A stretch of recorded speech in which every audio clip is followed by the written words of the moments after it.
yesterday. All my troubles seem so far away. Now it looks as though they're here to stay. Oh, the latest estimate from the builders. What it will now cost to finish the work on the casualty unit. Well, I'm sorry, everybody, but I have to get back to relieve the au pair. Gordon can fill me in this later. Of course. We won't be long ourselves, I hope. As you see, it's worse than we thought. I'm exploring a number of avenues to raise money. I've outlined them for you.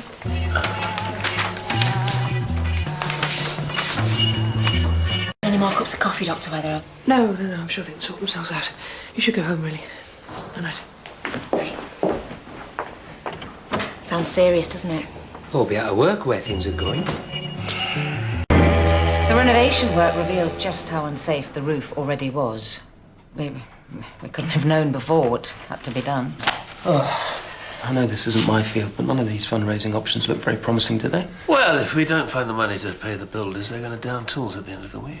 Does the Trust have any funds to help bridge the gap in the interim? No. I told you, you've already had everything from the revenue account. No contingency fund anywhere? No. If there was, I would have said so. Sister Bridget said you might need this. Oh, thank you, Carol. Look, why can't the DHA lend us the extra money, give us some breathing space? Tried that. Got a flat no. Unfortunately, I see no choice. Work will have to be suspended. Which is exactly what the DHA wants. Look, without an emergency department, a cottage hospital like this has no real future. It's the perfect excuse they're looking for to close us down. Maybe one of my private donors will come good, but it's bound to take time. Sorry, there's been an emergency call. A shooting at a small holding on the Whitby Road. Jean McAteer? If you'd be interested. Of course, yes. We're very interested in all potential donations. When would it be convenient for you to visit? Well, I'm actually in the area. I could be with you by 11 o'clock. How does that sound? Lovely. Thank you. See you then. Lizzie, I'm expecting a Mr. Mavers from the Packham's Pickle Company. Really? Oh, I love Packham's pickle. I have it with cheese on cream crackers. My dad prefers it on a toasted bread cake. Yeah, the company may make a donation to the renovation fund. It's important we make a good impression. Yeah, right. Lizzie, mind out. Oh, yes, sorry, matron. Can someone give us a hand here, please? Jean, could you take this trolley? Take the end. Yeah. Oh. That's it. Oh. Can I help you? Has there been some sort of accident? Yeah, there's been a big emergency. They're waiting to be seen. Tell me more. What sort of emergency? No, I'm telling you now. I thought matron made that very clear. I'm sorry. We don't need you lot snooping round asking questions. Go on, out you go. Young lady, I'm Terence Mavers, and I've got an appointment here. Mr. Mavers, how nice to meet you. Jean McAteer, hospital administrator. Coffee for two in my room now, Miss Hopkirk. You found us all right, then? Yeah. Your labour costs are very high. I'd trim this wage bill for a start. All hospitals need a reasonable-sized staff. We are open 24 hours. Well, it seems to me that if you were operating in a competitive marketplace, you'd soon be out of business, my dear.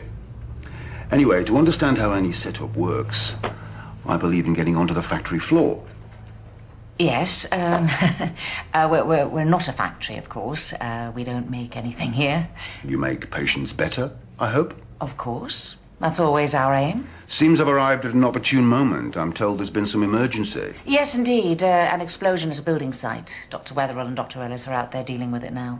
Dr. Weatherall is a partner in the practice, I see. Who's Ellis? He doesn't seem to be on the list. A young doctor, joined quite recently. He may become a partner in due course.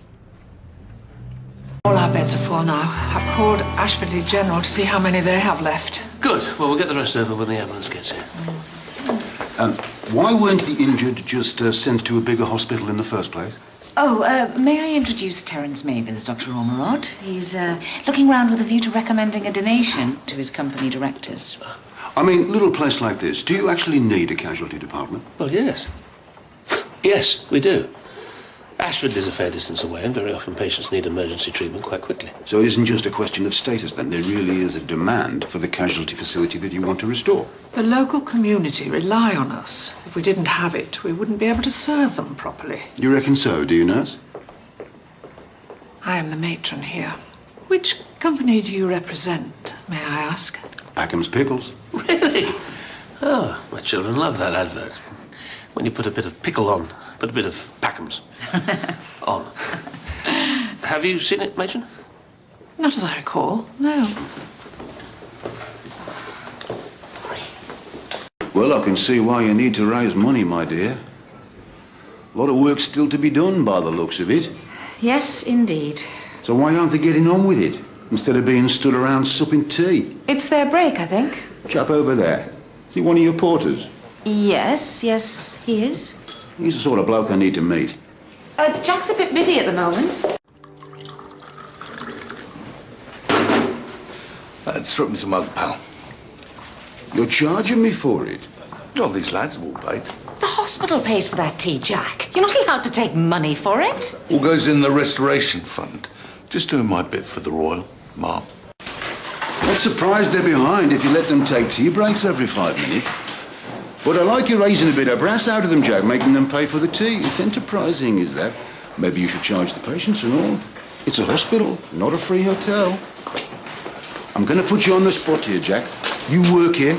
I want one good reason why my company should make a donation to this place. Come on, one good reason. Excuse me, duty calls.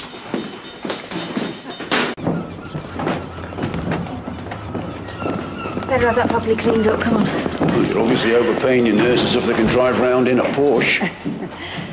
Nasty looking cut you've got there, but it looks like you've ended up in good hands. Oh, I'm sorry, this is Dr. Ellis, Terence Mavers. Oh, I see. State of him, I thought he was a worker from the bomb site. Mr. Mavers is the PR director for the Packham's Pickle Company.